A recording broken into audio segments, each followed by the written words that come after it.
Um jato luxuoso em sua viagem inaugural sofre uma colisão em pleno ar. Declara emergência. Temos a extremidade da asa. O avião perdeu parte da asa. Ficou claro que estávamos com problemas enormes. Vamos A cair. tripulação luta para aterrissar o avião seriamente avariado. 600X Raio Lima declarando emergência. Mas os problemas não terminam ao aterrissarem. A tripulação é detida e interrogada pela polícia. De alguma forma, esse pequeno avião deu início à mais séria crise na história da aviação brasileira.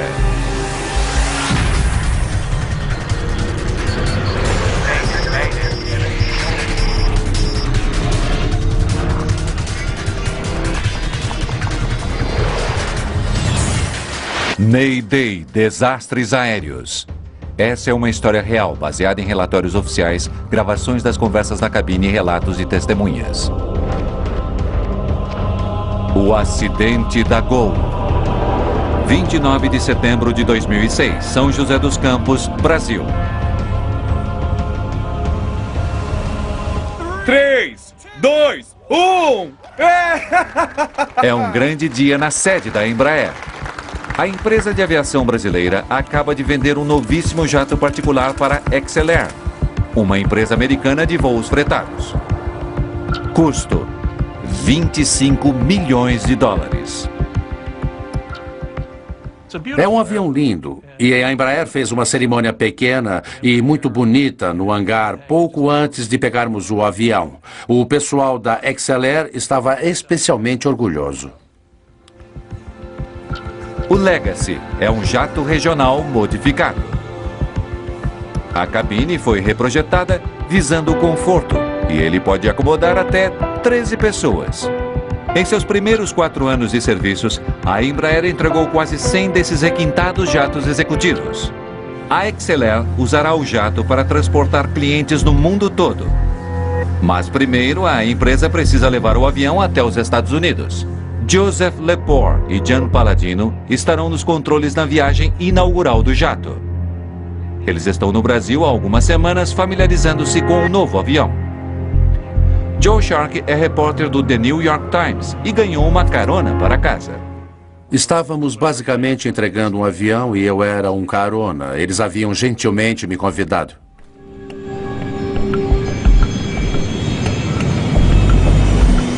O jato Legacy está indo para Manaus, no norte do Brasil, uma parada a caminho de Nova York.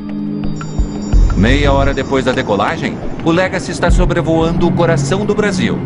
Lá embaixo a paisagem se estende por vários quilômetros. A vista que se tem da janela é espetacular.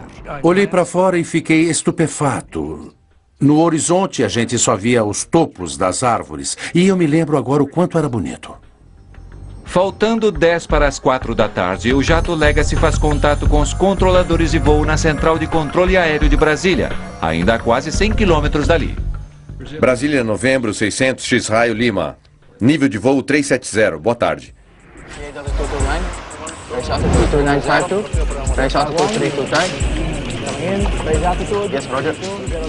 75% do controle de tráfego aéreo do país são feitos por controladores nessa sala. De tráfego seja superior a todos os outros centros de controles. Um dos muitos aviões que eles irão acompanhar hoje é o jato Legacy. Todos os voos controlados pelo controle de tráfego aéreo de Brasília aparecem em telas de computador como pequenos círculos, movendo-se na direção do avião. O computador também mostra as altitudes real e planejada dos aviões. Novembro 600X Raio Lima. Escolca idente. Entendido. Palladino envia um sinal que os controladores usam para confirmar que os dados em sua tela estão vindo de um determinado avião. Vigilância de radar.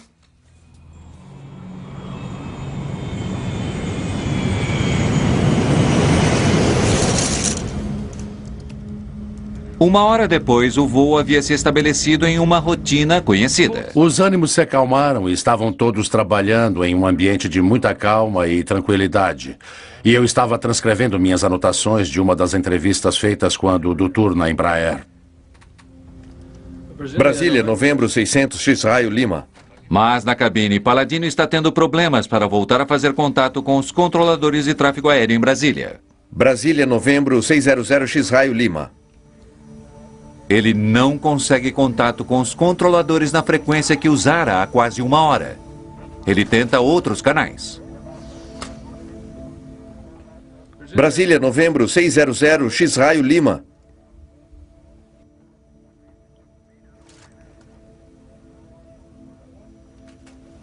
Brasília, novembro, 600 X-Raio Lima. Depois de 12 tentativas, Palladino finalmente entra em contato com o controle de tráfego aéreo de Brasília.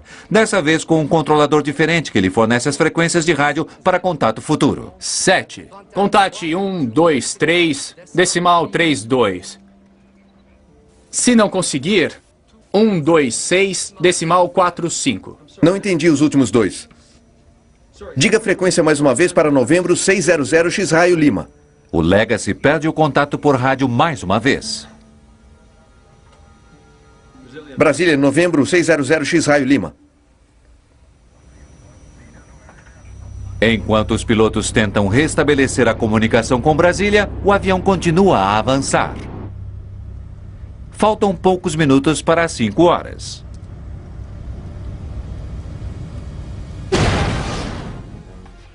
De repente, houve o barulho mais alto que já ouvi na minha vida. O choque em si pareceu afetar cada átomo do meu corpo. O que foi isso? Apenas pilote o avião. Declara emergência. Vocês aí atrás, sentem-se. Ninguém sabe ao certo o que aconteceu ao jato. Mas quando Joe Shark olha pela janela, ele fica aturdido com o A que vê. extremidade da asa fora arrancada, estava acerrilhada, parecia ter sido mastigada. E estava claro que o problema era realmente sério. Ralph Michele, vice-presidente da XLR, corre até a janela para ver os danos. Perguntei ao Ralph qual a gravidade e ele olhou para mim e disse, é sério. Como tem mais experiência com esse tipo de avião, o copiloto Palladino assume o controle do jato avariado. Deixe-me pilotá-lo, tudo bem? Estamos descendo, quero descer. Certo, é seu, A é seu. tripulação ainda não consegue contato com os controladores. Novembro 600 X-Raio Lima declarando emergência. Temos a extremidade da asa. Não! Droga. Toda a extremidade da asa do Legacy está se rompendo. Isso afeta o fluxo de ar e está dificultando o controle do avião. Como está indo? Tudo bem? À medida que o avião começa a descer, os passageiros na parte de trás estão preocupados com o fato dos danos à asa estarem se agravando. Nossa principal preocupação era aquela asa. Ela havia sido tão atingida que sua integridade estrutural estava obviamente ameaçada. A extremidade estava se separando. Com tamanho dano à asa, os pilotos não podem virar bruscamente. Se houver uma tensão muito grande, a asa poderá ser arrancada. Estávamos em uma situação em que achávamos que íamos morrer. Eu pensei em minha esposa e pensei, bem certo, uma coisa que eu posso fazer é escrever um bilhete para minha mulher. E foi o que eu fiz. Eu peguei meu caderno de anotações e escrevi um pequeno bilhete dizendo que eu a amava. Bem, simplesmente dizendo o que eu conseguia. O Amazonas é um lugar terrível para se aterrissar um avião. Tudo que se vê é uma floresta densa. Não há nada lá embaixo, a não ser árvores. E eu pensei, onde é que eles vão aterrissar esse avião? Droga. No ar, há poucas horas, em sua primeira viagem, o jato seriamente danificado está caindo. O voo de Palladino e Lepore logo será analisado e discutido em todo o Brasil. O veredito contra eles será duro. Por favor, responda novembro 600 X-Raio Lima. Voltaremos a seguir com Desastres Aéreos no Nat Geo. Desastres Aéreos no Nat Geo. A tripulação do jato Legacy busca desesperadamente um lugar onde aterrissar seu avião avariado. O comandante Joseph Lepore encontra uma pequena base militar em seu mapa. Novembro 600 X-Raio Lima, temos uma emergência. Relate sua emergência. Novembro 600 X-Raio Lima declarando emergência. Temos de aterrissar em Sierra Bravo. Charlie, esse aeroporto é seu. Afirmativo. Achar um aeroporto foi um golpe de sorte, mas os problemas da tripulação estão longe de terem chegado ao fim. Agora eles precisam aterrissar com segurança o avião avariado. Palladino e Lepore não conseguem configurar seu avião para uma aterrissagem de rotina. Estender flaps para aproximação de pouso. No 9. Aterrissar. 9. A ação de estender os flaps aumenta o tamanho das asas. Como uma asa maior pode gerar maior sustentação, os pilotos podem diminuir a velocidade para aterrissar. Tudo bem. Ótimo. Tendo o avião já tão danificado, a tripulação não quer colocar muita pressão sobre a asa. Eles não poderão estender seus flaps senão no último minuto. Terão de aterrissar mais rapidamente do que de costume. Todos sentados aí atrás. Eu vi aquelas árvores ao nível do solo, parecia um filme com um daqueles cenários de fundo se movendo. E eu pensava, espero que essa pista não acabe. Segura. Paladino freia com força. Ótimo. Ótimo. Mantenha-se. Segura.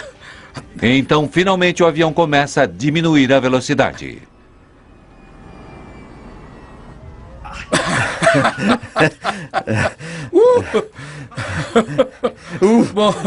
Bom trabalho. Bom trabalho. Bom. Cara! E finalmente, de fato, paramos e houve aquele silêncio maravilhoso de quando os motores são desligados e tudo voltou a ficar silencioso outra vez.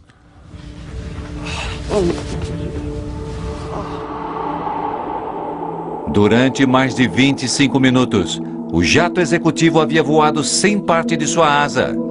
A cauda do avião também fora avariada. De alguma forma, sobre a floresta tropical, alguma coisa havia atingido o avião. Aquele dia bizarro sofre mais uma estranha reviravolta. Por terem aterrissado em uma base militar, soldados confiscam os passaportes de todos a bordo. E aquele foi o momento em que percebi que estávamos detidos. Eu não creio que os outros no avião se deram conta disso de imediato. Se tratava quase que de uma detenção. Juntamente com os dois pilotos, os passageiros do jato são levados a uma base aérea nas proximidades.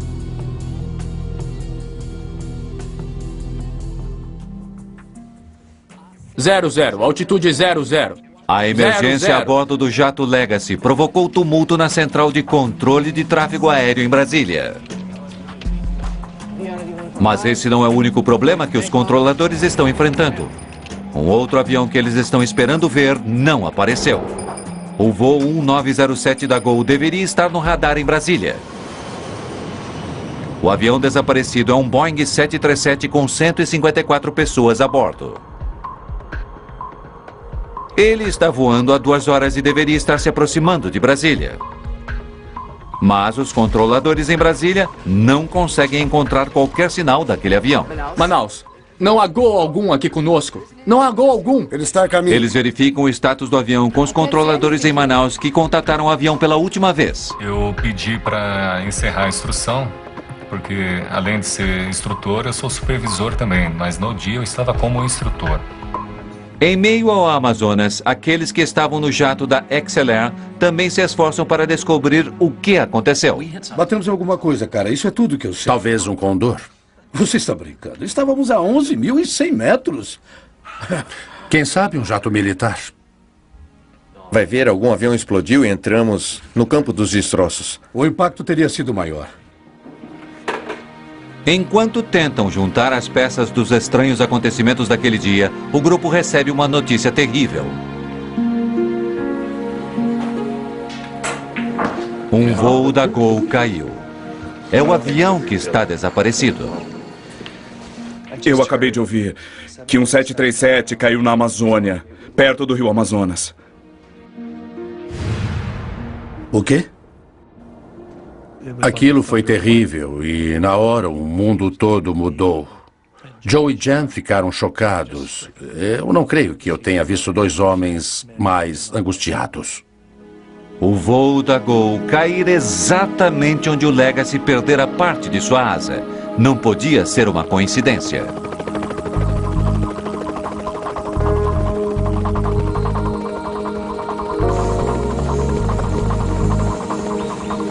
Cerca de 100 quilômetros da base militar, são encontrados os destroços do voo 1907 da Gol.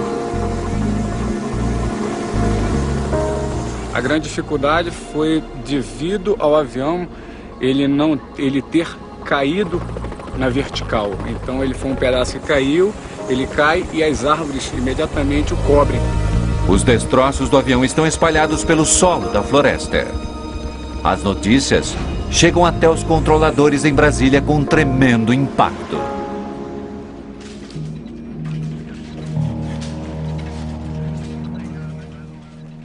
Eles perceberam que o que de pior poderia acontecer no controle de tráfego aconteceu. As pessoas estavam chorando, muitas tiveram que ser levadas para fora da sala, as coisas estavam fora de controle. Nos próximos dias, tropas se movimentam até o local do acidente da Gol. A floresta fechada dificulta seu avanço. Um heliporto improvisado é aberto na floresta. Está ficando cada vez mais claro que não houve sobreviventes. 154 pessoas morreram até aquele dia. Aquele havia sido o pior acidente na história da aviação brasileira. O que havia acontecido nos céus da Amazônia? Os investigadores têm um trabalho descomunal à frente. O coronel Rufino Ferreira é o encarregado da investigação do acidente da Gol. O investigador, ele sempre tem que ter a mente aberta e ele não pode partir de ideias preconcebidas. Quando nós chegamos no local do acidente, a única incerteza que nós tínhamos é que nós tínhamos encontrado aquela aeronave que estava desaparecida. Os destroços do jato da Gol estão espalhados por mais de 2 quilômetros. Tomando este fato como base, os investigadores concluem que o avião fora destruído antes de se chocar contra o solo.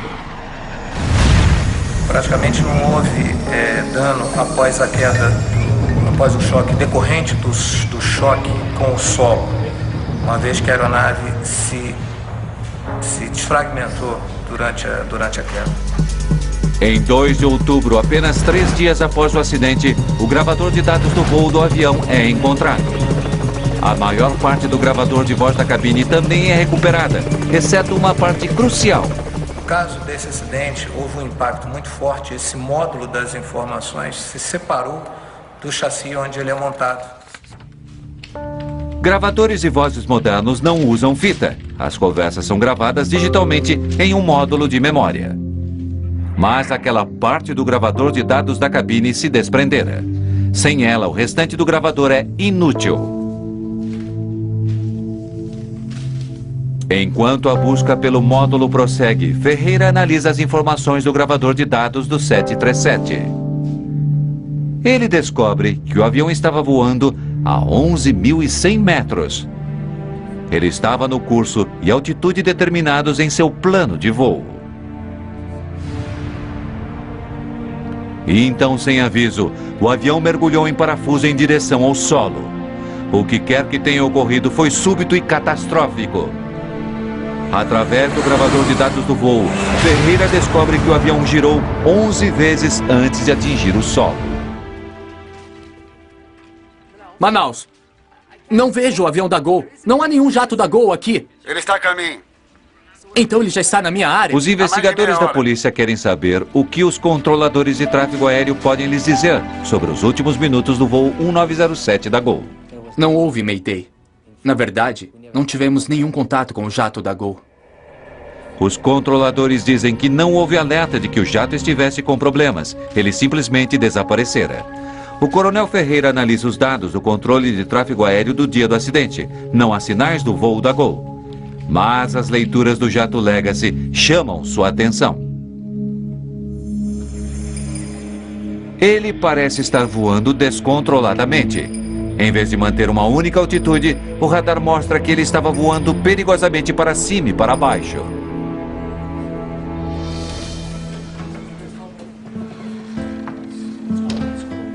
Talvez os pilotos do jato particular estivessem testando seu novo avião, subindo e descendo rapidamente. Eles podem ter colidido com o jato da Gol devido à imprudência de seu voo. Quando os jornais do país põem as mãos naquela informação, ela é notícia de primeira página. A população achava injusto que um avião menor tivesse conseguido fazer um pouso de emergência e que o avião maior, com 154 pessoas, tivesse caído no Amazonas matando a todos. Nem Lepore e nem Paladino são acusados oficialmente. mas ficam confinados em um quarto de hotel no Brasil durante o andamento da investigação.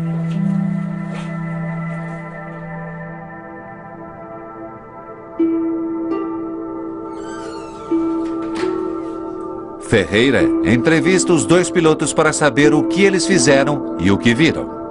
Ouça, estávamos indo para noroeste em rota para Manaus a 11.100 metros. E estávamos tentando fazer contato com o controle de Brasília Vocês estavam mudando de altitude? Não. Eu estava no avião. Se o avião estivesse voando de forma errática ou fazendo acrobacias ou o que fosse, creio que eu teria uma história muito boa para o The New York Times. Vocês disseram que estavam voando a 11.100 metros. Isso, exatamente nível de voo 370. Nunca saímos disso. Ao rever as informações do gravador de dados de voo do Legacy, Ferreira confirma a história dos pilotos. Embora o radar em terra mostre o Legacy voando descontroladamente, os dados do avião mostram que ele não mudara de altitude.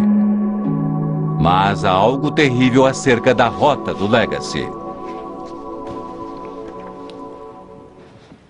O jato executivo estava voando para o norte, para Manaus.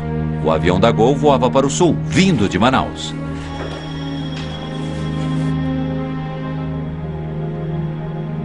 Ferreira descobre que os dois aviões estavam voando na mesma altitude, 11.100 metros. Ele faz uma descoberta estarrecedora. Por alguma razão, os dois aviões estavam em rota de colisão. Normalmente o tráfego aéreo é direcionado ao longo de corredores específicos nos céus. Estes corredores são essencialmente rodovias no ar. Mas aviões que viajam em direções opostas devem manter uma distância de pelo menos 300 metros um do outro. O sistema de aerovias, por exemplo, entre Brasília e Manaus é bastante simples. Ele funciona mantendo os aviões voando em direção ao norte em níveis regulares e os aviões em direção ao sul em níveis irregulares. Mas, de alguma forma, o jato Legacy e o Gol 747 estavam voando na mesma aerovia em direções opostas. Durante vários minutos, eles foram diretamente em direção um do outro. Parece cada vez mais provável que os dois aviões tenham colidido.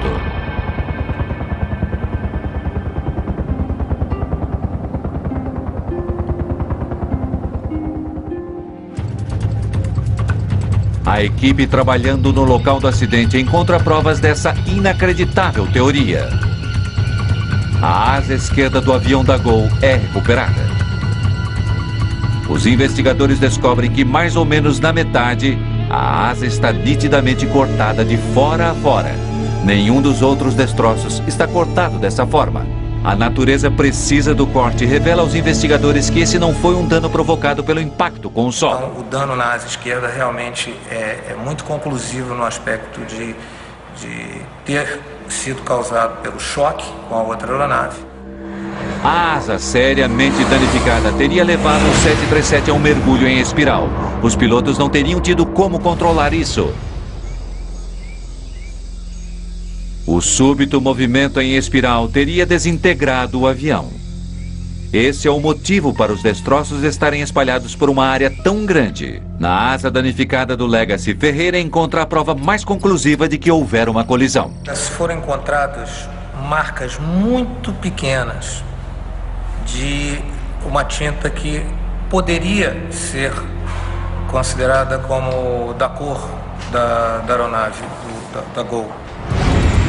Juntos, os aviões tinham uma velocidade combinada de 1.600 km por hora. Naquela velocidade, a extremidade da asa do pequeno jato cortara facilmente o 737. Agora o coronel Ferreira compreende o que provocou a queda do jato da Gol, mas ele não sabe o porquê. Como os dois jatos ficaram no mesmo espaço aéreo sem que ninguém notasse. Voltaremos a seguir com Desastre.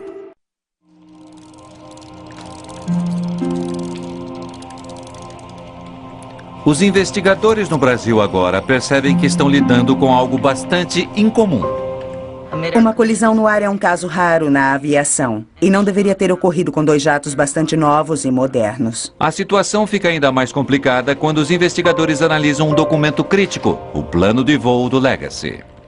Planos de voo são preenchidos usando-se um formulário padrão, que é o mesmo no mundo todo.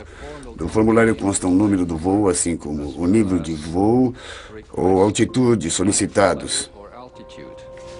Segundo esse documento, ao colidir com o avião da Gol, o jato executivo não deveria estar a 11.100 metros de altitude.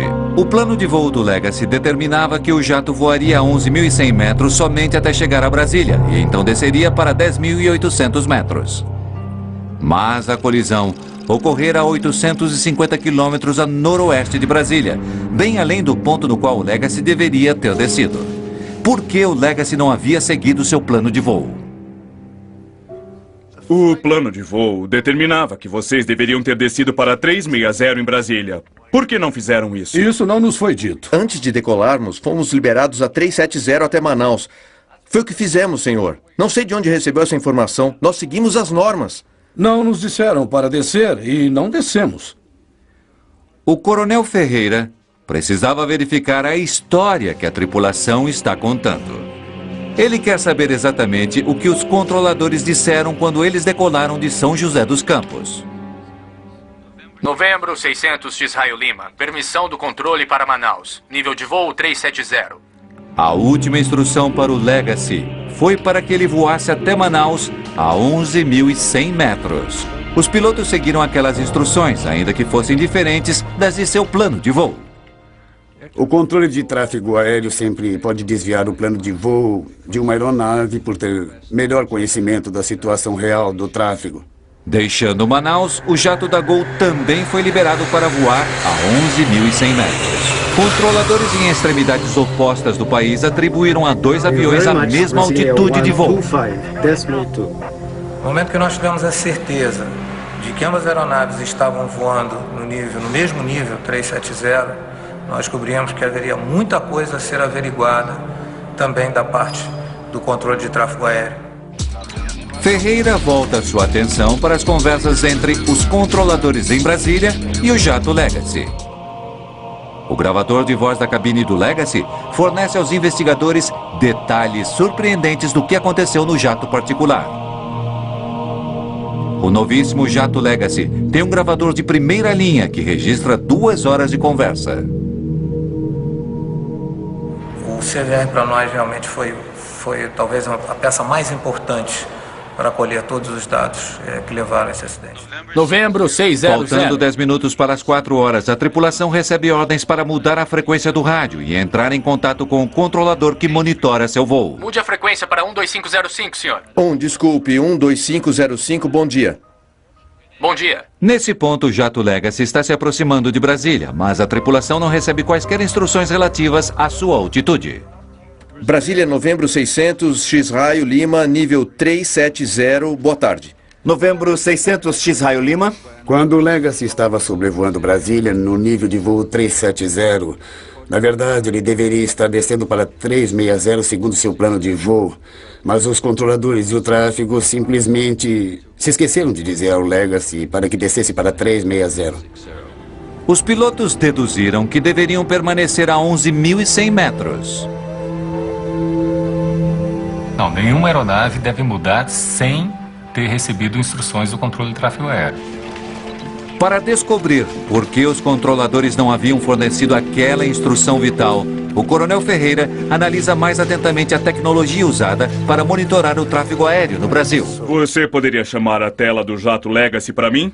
Na tela radar, nós recebemos a informação de velocidade, altitude e o transponder, que é o modo alfa, que nós chamamos, que é o código transponder da aeronave para a identificação de cada aeronave. A cada voo é atribuído um código individual que ajuda os controladores a rastreá-lo. Abaixo dele há 2 números separados. O da esquerda se refere à real altitude do avião. O da direita, a altitude na qual o avião deveria estar, segundo seu plano de voo. Então aqui, o número muda para 360. Quando o jato Legacy passava sobre Brasília, o número da direita, a altitude planejada, mudou. O sistema computadorizado o atualizou automaticamente. Segundo o plano de voo, nesse ponto o avião deveria descer para 10.800 metros, 360. Pelo que sei, somente o sistema de controle de tráfego aéreo brasileiro está usando esse tipo de projeto. Em outras partes do mundo, essa atualização é feita manualmente. O computador mudou um único número que levou a um erro crítico. Sem muita experiência com o sistema computadorizado, o controlador confundiu a nova altitude planejada com a altitude real do avião. Só que o sistema mudou automaticamente, mudando o nível autorizado para nível solicitado. E aí o controlador acabou enganando, ele foi induzido por essa mudança automática, e quando o outro controlador veio assumir o serviço, ele passou para ele o nível que estava no plano de voo 360. Investigadores da polícia conversam com o controlador que estava de plantão quando o número mudou na tela. Logo depois disso, eu saí para um intervalo e Lucivando me substituiu. Ele conta à polícia acerca de um erro crítico que cometera. Você tem 5 aviões. O Legacy está a 360. Antes de ir embora, ele passou seus voos para um outro controlador, dizendo a ele onde ele achava que o Legacy estava voando. Eu acreditava que estivesse a 360. E foi o que eu disse. O controlador que estava no momento da colisão, ele tinha recebido a informação que a aeronave estava no 360. Mas, na verdade, o jato estava voando 300 metros mais alto, bem na rota do voo da Gol. O coronel Ferreira analisa as transcrições das conversas a bordo do Legacy e descobre que a tripulação estava tendo suas próprias dificuldades durante o voo. Quanto mais, rapazes? Essa é uma boa pergunta, Ralph. A tripulação não parece familiarizada com alguns dos sistemas avançados do jato. Ainda estou tentando descobrir como esse sistema de gerenciamento de voo funciona. Onde está o que nos dá o tempo total? Minha impressão é que os pilotos estavam tentando aprender sobre os sistemas de seu avião durante o voo. Os investigadores também descobrem uma falha na comunicação. Brasília, novembro, 600, X-Raio, Lima, nível de voo 370, boa tarde. Novembro 600, X-Raio, Lima. Depois de uma breve conversa entre o jato Legacy e o controle de tráfego aéreo de Brasília, o coronel Ferreira percebe uma coisa extremamente incomum. Vigilância de radar? Durante quase uma hora, os pilotos do Legacy não falam com ninguém em terra. Brasília, novembro, 600, X-Raio, Lima. Paladino realmente tentou contato com o controle em terra, mas não conseguiu. Brasília, novembro, 600, X-Raio, Lima. Ele então tentou as frequências de backup, listadas em seus mapas de navegação. Brasília, novembro, 600, X-Raio, Lima. Seu único contato, uma única mensagem truncada. Desculpe, diga a frequência mais uma vez para novembro, 600, X-Raio, Lima. Tanto os pilotos quanto os controladores de tráfego aéreo deveriam ter se preocupado em manter contato o tempo todo. Essa é sua obrigação. Brasília, novembro, 600, X-Raio, Lima. Se pilotos e controladores tivessem conversado, eles poderiam ter descoberto que o Legacy estava voando para o norte, em um corredor reservado para o tráfego no sentido sul. À medida que o público toma conhecimento dos erros na central de controle de tráfego aéreo, começa uma pressão crescente por mudanças. Queríamos compreender o que havia acontecido a essas pessoas dentro das salas de controle. Os controladores deveriam ter conseguido ver em suas telas de radar que esses 2 aviões estavam voando em uma rota de colisão. O controle de tráfego aéreo brasileiro é um dos únicos no mundo feito em grande parte pelos militares. Como é feito pelos militares, isso é feito pela Força Aérea Brasileira. Não tínhamos total acesso às informações a não ser pelo que era divulgado. À medida que os controladores são acusados, muitos deles apontam histórias de excesso de trabalho e treinamento falho. Eles reclamavam que não eram bem treinados no inglês, o idioma internacional na aviação. E também se queixavam sobre seus equipamentos. Na verdade, o controlador que transmitiu errado a altitude do Legacy fazia esse trabalho há apenas 1 ano. Uma importante peça do quebra-cabeça ainda está faltando. Os investigadores ainda não sabem o que aconteceu durante os minutos finais do voo da Gol. Soldados têm vasculhado a floresta amazônica com detectores de metal em busca do módulo de memória desaparecido do avião.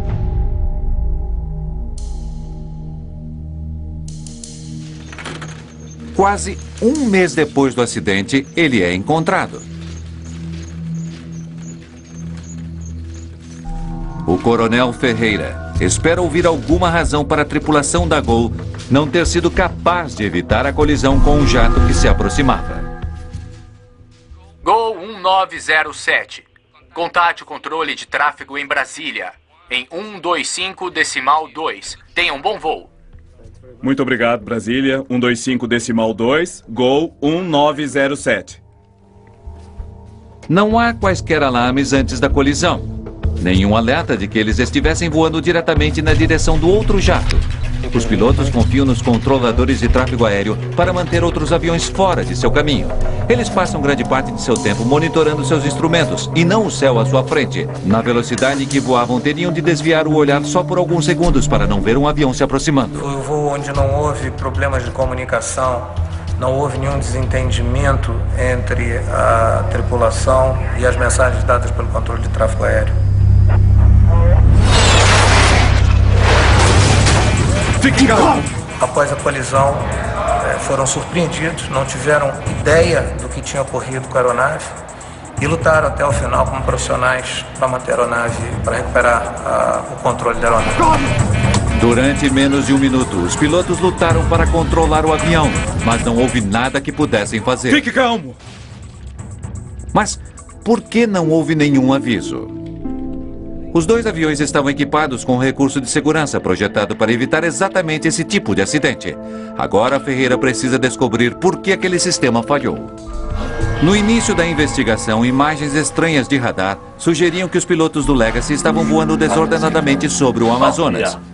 Agora, tais suspeitas desapareceram. Entretanto, Ferreira revê os dados flutuantes do radar para compreender por que nenhum dos aviões soube que o outro vinha em sua direção. Veja, a altitude é muito significativa. Para tentar entender essa última peça do quebra-cabeça, o coronel Ferreira volta à tela do radar que os controladores de voo viram no dia do acidente. Em vez de exibir apenas a altitude esperada e a altitude real, a tela mostra também a letra Z entre elas. O Z na tela do controlador de tráfego aéreo indica que o avião que ele está vendo perdeu o seu transponder. Aviões comerciais modernos são equipados com transponders. Assim como pequenas estações de rádio, eles transmitem informações sobre a altitude do avião e seu número de voo. Essas informações são recebidas por computadores em terra e são imediatamente exibidas nas telas dos controladores de tráfego aéreo. Em Brasília, se o transponder falha, o chamado radar primário é acionado imediatamente. Sinais em terra são enviados, atingem o alvo e voltam. Aquelas leituras estavam terrivelmente imprecisas. A inexatidão do radar que rastreia o jato Legacy explica por que ele parecia estar subindo e descendo. Os investigadores descobrem que o transponder não estava enviando sinais durante mais de 50 minutos antes do acidente. Mas os controladores não avisaram os pilotos, talvez porque não tenham percebido a mudança sutil. O transponder tem um papel ainda mais crítico. Ele não apenas emite informações para os controladores em terra, mas também para outros aviões. Todo avião comercial é equipado com um sistema de alerta chamado TCAS, sigla em inglês para um sistema de anticolisão. O TCAS capta um sinal do transponder de um avião que se aproxima e emite um alerta se ele estiver perto demais. Se o transponder de um dos dois aviões não estiver acionado, isso já será o suficiente para que o sistema não funcione. O que foi isso? Ferreira descobre que o transponder do Legacy estava funcionando no início do voo e depois da colisão. Mas durante mais de 50 minutos críticos, ele permaneceu silencioso. Colisão.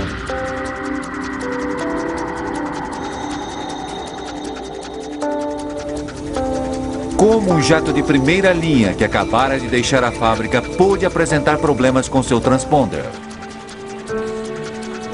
Os investigadores examinam o transponder do jato Legacy. eles descobrem que o sistema que o controla tiver um histórico problemático. Ele havia sido instalado em um outro avião, mas fora retirado porque não estava funcionando. Ele fora consertado e então colocado no jato vendido para a XLR. Os investigadores testam o sistema. Mas mesmo com seu passado suspeito, depois do acidente não são encontrados problemas óbvios com o transponder do avião.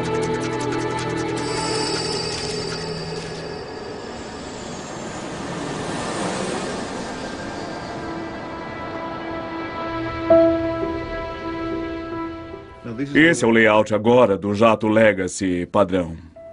O coronel Ferreira percebe algo potencialmente perigoso em relação ao projeto da cabine do Legacy. Se um piloto usar o descanso de pés do avião durante o voo, seus dedos poderão entrar em contato com os botões do transponder. Me mostra como é no modo standby. O piloto não perceberá facilmente quando o transponder estiver em standby. Não há alarme? Uma pequena luz amarela de alarme é a única indicação de que o transponder não está ligado. Os pilotos não perceberam a falha porque a luz não está ligada ao alarme central do sistema de alerta. Mas os pilotos do Legacy não se lembram de terem usado o descanso de pés do avião. Ainda estou tentando descobrir como esse sistema de gerenciamento de voo funciona. Os investigadores suspeitam que um dos pilotos possa ter desligado o transponder acidentalmente. No momento, o cenário provável é de ter ocorrido um desligamento involuntário por parte de algum dos tripulantes quando tentava se familiarizar com os equipamentos de bordo. O transponder fora desligado em um momento crítico e a tripulação não tinha um sistema de segurança para alertar de que estavam voando na direção de um 737. Ainda que o sistema TCAS do avião da Gol estivesse funcionando, ele não recebia nenhum sinal do jato que se aproximava.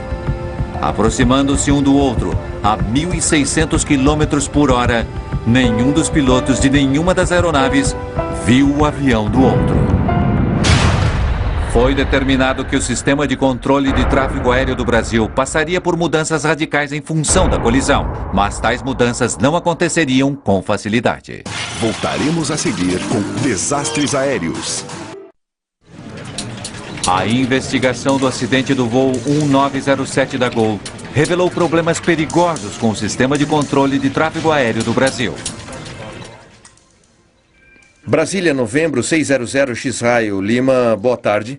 2 aviões foram orientados para voar na mesma altitude no mesmo espaço aéreo. Vigilância de radar? Controladores sobrecarregados e inexperientes em Brasília deixaram de instruir o jato Legacy para que descesse para 10.800 metros. Você tem 5 aeronaves. O Legacy está a 360. E confundiram a altitude planejada do Legacy com sua altitude real. Para tornar as coisas ainda piores, os pilotos do Legacy, não familiarizados com o espaço aéreo brasileiro, não conseguiram fazer contato com os controladores em terra.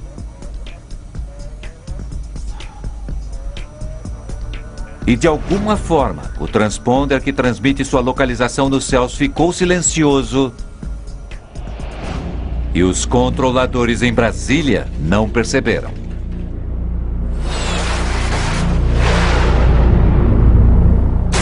Fique calmo! Calma!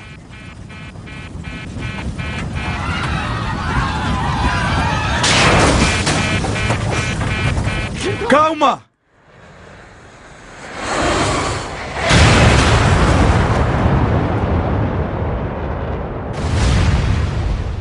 Um sistema de ATC de bilhões de dólares, projetado para manter aviões afastados, não conseguiu detectar 2 aviões em uma rota de colisão. Uma série de erros, de falhas humanas ocorreram e onde as defesas que normalmente todo o sistema, tudo na aviação possui para evitar esses erros, foram sendo uma a uma vencidas. Um mês depois do acidente do avião de passageiros da Gol, os controladores iniciam uma campanha de trabalho segundo as normas. Eles querem chamar a atenção para problemas dentro do sistema. Quando eles começaram a trabalhar segundo as normas, não mais indo além delas, isso provocou o que chamamos de crise na aviação brasileira. Em um determinado momento, talvez 40% dos voos em todo o Brasil apresentavam mais de 1 hora de atraso. Depois do acidente e da redução da jornada de trabalho, começaram a ocorrer mudanças. Tem havido muitas mudanças na aviação brasileira depois do acidente, especificamente no que diz respeito ao controle de tráfego aéreo. A Força Aérea teve que admitir que tinha falta de controladores e começou a haver também um maior grau de responsabilidade. Nos Estados Unidos, a Administração Federal de Aviação emite 2 recomendações em decorrência da tragédia. Os pilotos são alertados para a possibilidade de que, ao colocarem os pés para cima na cabine, eles poderão acidentalmente desligar o transponder. E os fabricantes são comunicados de que um alarme deve soar se o sistema TCAS for desligado. Os controladores envolvidos no acidente foram acusados de homicídio culposo em vários níveis. Entretanto, essas acusações criminais preocupam aqueles que estavam envolvidos mais de perto com o acidente. Trabalhar uma investigação com fins de prevenção, quando existe uma pressão muito grande de outros processos criminais e oriundos de uma comoção muito grande por ter sido o maior acidente. Ao culpar as pessoas, talvez estejamos criando uma cultura na qual as pessoas deixem de ser francas sobre falhas e erros. E ao tentarmos esconder tais coisas, elas acabam sendo jogadas debaixo do tapete e em pouco tempo surgirão de novo. Nenhum controlador sai de casa hoje pensando que vai bater um avião ou ele quer bater um avião. Então, a criminalização só atrapalha a investigação que no futuro pode vir a evitar novos acidentes. Mais de 2 meses depois do acidente, a tripulação do jato Legacy finalmente tem permissão para voltar aos Estados Unidos. Joe e Jan mal saíram do país. Houve uma tentativa de mantê-los ali que, na minha opinião, foi devido a uma acusação criminal apressada de, abre aspas, falha ao garantir a segurança dos céus brasileiros. Se por um lado estamos gratos pela volta em segurança de Joe e Jan e todos a bordo do Legacy, estamos tristes por essa tragédia que tirou tantas vidas de pessoas inocentes. Mais de 1 ano depois do acidente, o jato Legacy, que sobreviveu a uma colisão no ar, ainda está no aeroporto no Amazonas. Sua viagem inaugural foi interrompida por uma trágica série de falhas tecnológicas e erros humanos. Versão brasileira: Centauro.